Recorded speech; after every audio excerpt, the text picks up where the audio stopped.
જય શ્રી કૃષ્ણ મિત્રો, સારો કે ખરાબ સમય આવતા પહેલા ભગવાન દરેક વ્યક્તિને સંકેત આપે છે. તે સંકેતો જાણીને વ્યક્તિ આવનારા સમયનો અંદાજો લગાવી શકે છે. તે સંકેતો કોઈ જીવજંતુ, પશુ પક્ષી, હવા, પાણી અથવા આપણા મનમાં જ ચાલી રહેલો ઊંડો અનુભવ એટલે કે અમુક સંકેતો એવા હોય છે જે આપણી જોડે કોઈ અશુભ ઘટના થવાની હોય ત્યારે એક દિવસ અગાઉથી જ આપણા મનમાં બેચેની ચાલતી હોય છે. મિત્રો, આપણે સૌથી પહેલા શુભ સંકેતોની વાત કરીશું જે દર્શાવે છે કે વ્યક્તિનો સારો સમય હવે શરૂ થવા જઈ રહ્યો છે. જે વ્યક્તિ વધારે પૂજાપાઠ, ભગવાનની ભક્તિ કરે છે તેઓને ઈશ્વર કોઈના કોઈ રૂપે સંકેત આપે છે. સૌથી પહેલા છે બ્રહ્મ મુહૂર્ત, એટલે કે સવારે 3 થી 5:20ની વચ્ચે અચાનક જ તમારી આંખ ખુલે તો સમજી લેવું કે તમારી જોડે કોઈ સારી ઘટના ઘટવા જઈ રહી છે. ભગવાનની દિવ્ય શક્તિ તમારી આસપાસ શરીરના ચક્રોમાં વિદ્યમાન છે. તમારા અટકેલા કામ પૂર્ણ થશે. તમે જે પણ ક્ષેત્રમાં કામ કરશો તેમાં તમને સફળતા ચોક્કસ મળશે, કારણ કે આ સમયગાળા દરમિયાન બહુ ઓછા વ્યક્તિની આંખ ખુલે છે. બીજો સંકેત, જો તમે તમારા ઘરથી જ બહાર જવા નીકળી રહ્યા છો, ઘરમાંથી નીકળવાની સાથે જ રસ્તામાં કોઈ જગ્યાએ તમને ગાય, બ્રાહ્મણ અથવા કોઈના હાથમાં પાણીથી ભરેલો પાત્ર દેખાય તો સમજવું કે તમારો સારો સમય હવે શરૂ થવા જઈ રહ્યો છે. તમારે તે ગાય, બ્રાહ્મણને પ્રણામ કરવું જોઈએ અને ગાય માતાના ખુદ પર હાથ ફેરવીને આશીર્વાદ લેવા જોઈએ. માતા ગાયના ખુદ પર હાથ ફેરવવાથી વ્યક્તિને નવગ્રહ દોષોથી મુક્તિ મળે છે.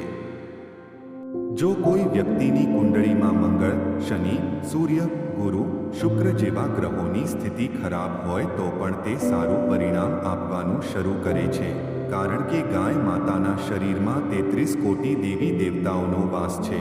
જો તમારા ભાગ્યની રેખા સૂઈ ગઈ હોય તો તેને જગાડવા માટે તમારા હાથ પર થોડો ગોળ લો અને તમારી હથેળીમાં લગાવો અને ગાય માતાને ચટાડવાથી વ્યક્તિના હાથની ભાગ્ય રેખા જાગૃત થાય છે અને વ્યવસાયના નવા સ્ત્રોતો આપોઆપ શરૂ થવા લાગે છે. ત્રીજો સંકેત, પૂજા કરતી વખતે તમારી આંખમાંથી આંસુ આવવા. મિત્રો, ઘણીવાર તમે પૂજા કરતા હો અને અચાનક જ તમારી આંખમાંથી આંસુ આવવા લાગે છે, તમારું મન ભરી આવે છે. એનો અર્થ એ છે કે ભગવાન પ્રત્યેની તમારી લાગણી અતૂટ છે. તમને ભગવાન પર પૂર્ણ શ્રદ્ધા છે. ચોથો સંકેત, ઘરમાં જીવજંતુનું આગમન થવું, જેમ કે ચકલી, કીડીઓ, છછુંદર. એનો અર્થ એ છે કે હવે તમારો સમય સારો આવવાનો છે. તમારે તે કીડીઓ, ચકલીઓને અનાજ રાખવો જોઈએ જેનાથી તે મૂંગા પ્રાણીનું પેટ ભરાઈ શકે અને તમને પુણ્ય પ્રાપ્ત થાય. ભગવાને તમને પુણ્યદાન કરવા યોગ્ય બનાયા છે. પાંચમો સંકેત, અચાનક તમને એક પવનનું ઝોખું અથવા પવનમાં એવી સુગંધ આવે છે જે ફક્ત તમને જ આવે છે, તો તમારે સમજવું જોઈએ કે કોઈ દિવ્ય શક્તિ તમારી રક્ષણમાં છે અને તે તમારી ભક્તિથી ખુશ છે અને તમને આશીર્વાદ આપી રહી છે. તે તમારા ઈષ્ટદેવ, તમારી કુળદેવી પણ હોઈ શકે છે.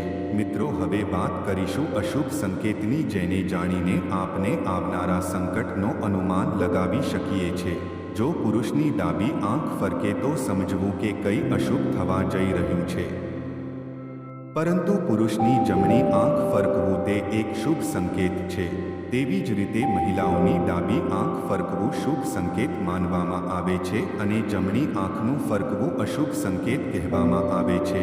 બીજી અશુભ નિશાની એ છે કે તમે બહાર જઈ રહ્યા છો અને રસ્તામાં તમારી સાથે કૂતરું, બિલાડી અફરા એ તો સમજવું કે આ એક અશુભ સંકેત છે. તમારે સાવચેત રહેવાની જરૂર છે. ત્રીજી નિશાની એ છે કે જ્યારે પણ તમારી સાથે કોઈ એવી ઘટના બનવાની હોય ત્યારે તમને પહેલાથી જ અનુમાન થવા લાગે છે, એટલે કે શરીરમાં બેચેની થવા લાગે છે. ઉદાહરણ તરીકે, તમને અચાનક જ બેચેની લાગે અથવા તમારું મન કોઈ કામમાં ન લાગે. તમે નકારાત્મક વિચારોથી ઘેરાઈ જાઓ છો.